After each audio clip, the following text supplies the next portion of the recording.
Cowboys. Speaking of a team that likes to talk, they showed that the D in Big D will hopefully now stand for defense. Dallas drafting Ohio State safety Caleb Downs with the number 11 pick as they moved up a spot, and UCF edge rusher Malachi Lawrence with the 23rd pick after allowing a franchise record 511 points last season. Back with our crew here. Dano, did the Cowboys, did they win the first round of the draft last night? Holding those picks, also improving and collecting more with a couple fourth-rounders.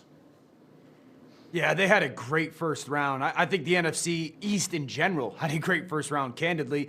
I think when you look at Caleb Downs and you listen to really smart football people talk about Caleb Downs, they rave about his versatility, his football ability, his intelligence. And this was a defense last year in Dallas. Their safeties were absolutely ate up. 72% completion percentage. They gave up 10 first downs, over 120 passer rating when quarterbacks threw that way.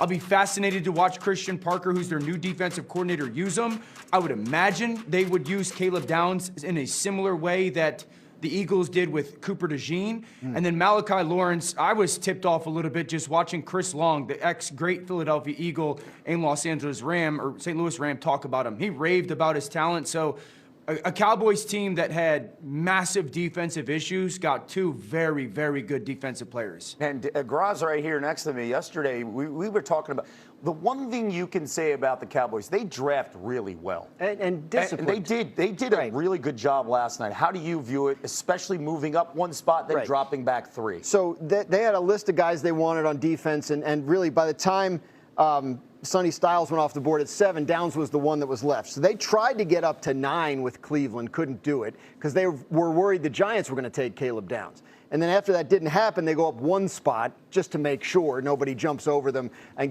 cost them 2 fifth-round picks, which then they get back and more, getting 2 fourths from the Eagles when they trade down later in the round. So they end up getting their guy, the guy that can get things and keep things organized on the back end of their defense. I had a chance to talk earlier this week with Matt Patricia, the Ohio State defensive coordinator. Asked him about his guys.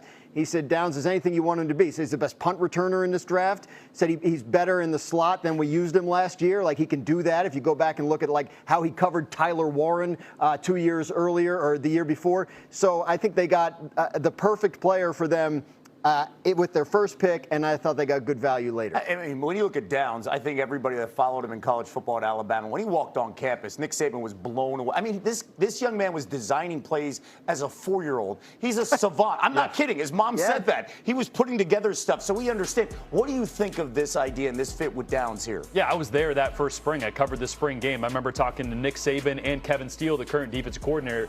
They both said the first day he stepped on a football field, he was an alpha leader for us immediately, and he was the smartest football player on the field as a true freshman leaving high school early. So you know the type of player he's going to add to Dallas. I also love what they did with Malachi Lawrence. You got a guy who had the second fastest 10-yard split, right? There's a lot of questions about, what type of product he's going to be, but he is dynamic and explosive off the edge when they needed that. So they have an elite tackler, elite leader in Downs. They address the pass rush.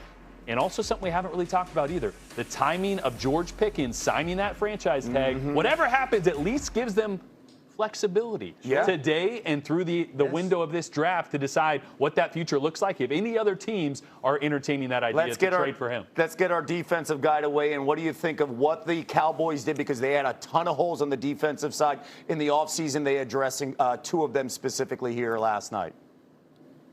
Yeah, we're all talking about how Caleb Downs is like super advanced PhD level defensive player, but the Cowboys, they got to get their high school diploma, and I think Caleb Downs helps them in that way also because one of their biggest issues last year was missed tackles. He doesn't miss tackles. Another big issue, blown coverage that led to explosive plays. If he's as smart as we all know he is, he's going to be sure to make sure that defense is in the right coverage in every down and communicate that to everyone on the field. I think there's some things about safeties that go accounted for. And it's not necessarily all the big plays that they make, but it's the big plays that they eliminate by making clear tackles in the open field and ensuring that the rest of the secondary is in the right position. I think that's a huge value that we're not necessarily going to see. There's no stat for how many explosive plays that you've eliminated because you're smart enough to keep the defense in position. And then, of course, Malachi Lawrence, I think, is going to be a great player, particularly on important downs, 3rd and long, 3rd and medium. Make sure he uses that incredible 10-yard split to get get off the line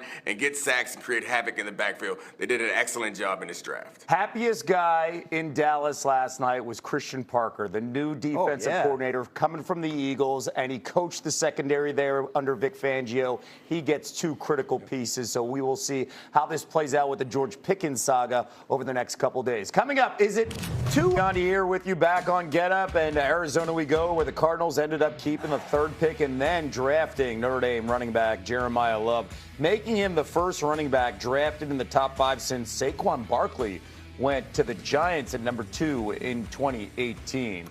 This was an interesting conversation, debatable throughout the day yesterday. And let's go to Graz first. Your reaction to this pick?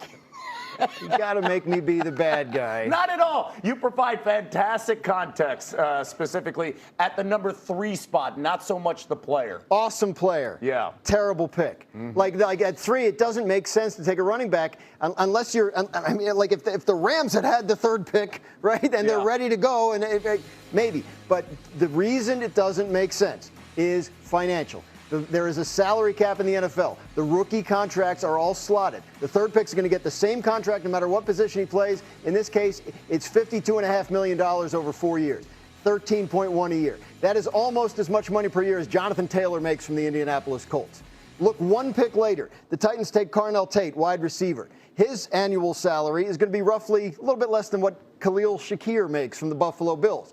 What you have there is value. He can outplay his rookie contract. Jeremiah Love really can't. Like, if he plays at the top level, he's already getting paid like a top running back. So you're going to have to find some kind of bargain somewhere else as you build your roster out. And that's why a team like Arizona sitting at 3, with maybe the 3 best teams in the league last year in their division, not ready to win right now, it's not the right pick for them. But I always say the teams that pick in the top 5 every year are not there because they're good at it. Dano looks like somebody just gave him a spicy breakfast. Some spice in your food here, Dan? Give us your reaction. Oh, Graz, I love you, man. Thank you. Okay. Living in the reality of the Cardinals having to choose a pick at 3, right? We all know that they were trying to trade back, couldn't find a partner. They have to take a player at 3. What is better, to take a player that you unequivocally believe is the likeliest to become very good at football, or try to find better value at a different position? They weren't taking a wide receiver. No, it's not. The Cardinals are not competing to become champions. That's not a realistic thought process, because they're not that there. was the point of the exercise. The Cardinals have to. No, it's not. The point of the exercise for like 6 to 8 teams is to win the Super Bowl. Yes. The point of the exercise for the Cardinals is try to get better at football so you can compete and win games. That's realistically where they are.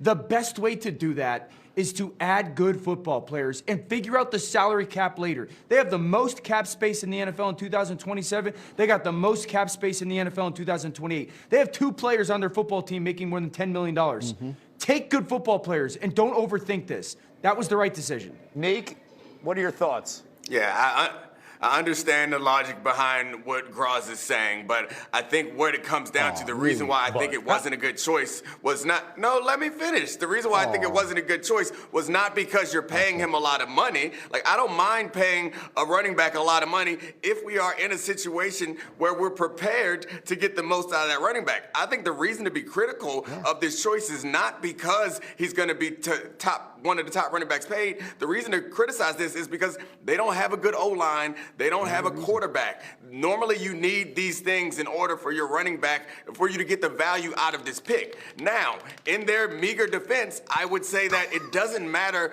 the order that you put the ingredients into the bowl. So if they go and get a quarterback next year and they build an O-line that works this season and through into next season, then it all comes to fruition and it's fine. However, you've wasted a year of a position that is not very durable at a very high price. So it's a risky maneuver. I don't like it as a choice. I wouldn't have done it, but I have to assume that they have some sort of plan, and drafting good players is the most important thing you can do in a draft, which is Dan's point. I agree with him there. But there were other good players out there. Arvell Reese, pretty damn good player. Would have been nice. I want to I want to show that Dan's going to contradict himself a little bit here, because why I didn't like the pick is because it cost Arizona a franchise quarterback. There was only 2 franchise quarterbacks in this draft. If Ty Simpson is good enough for the Rams, who don't need him, at 13, then he is good enough at 3 for the Cardinals. Why? Because we have raved about, Dan and me, Les Snead and McVay, about how this is a perfect fit schematically. Yeah. Who was the offensive coordinator for the Rams the last 3 years? Mike LaFleur. Mike LaFleur. Mm-hmm. Where's he at? He's the head coach of the Cardinals. So at 3, you should have taken your franchise quarterback. Because if the Rams believe he's their franchise guy and they don't need him right now, you sure as hell need a quarterback. You took Love, and not that he's not a great player, but it cost you an opportunity for the future at a position and a guy that fit perfectly. Dano, jump in.